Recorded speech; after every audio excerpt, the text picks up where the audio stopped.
Welcome to my channel Happy Melon Rhymes. Black dragon और peacock की कहानी।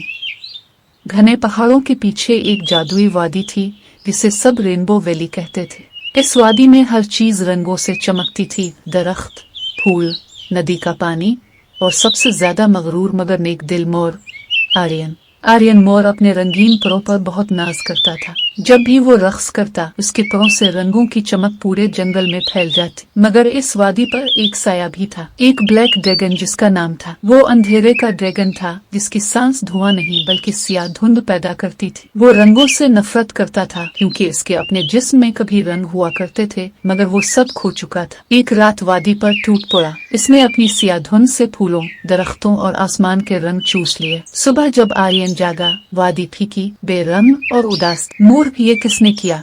मेरे रंग कहाँ गए?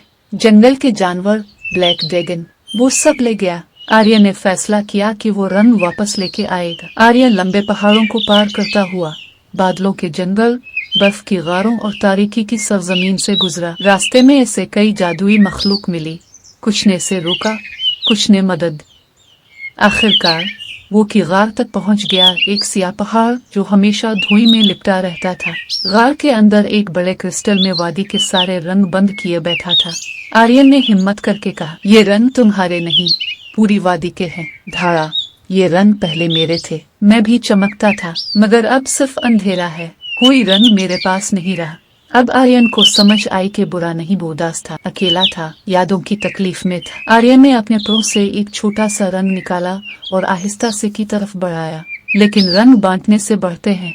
ले लो, ये तुम्हारा भी है। हैरान रह गया। जैसे ही रंग इसके जिस्म को छुआ, उसकी काली जिल्द पर नीले, सुर्ख और जामनी की हल्की हल्की चमक आने लगी।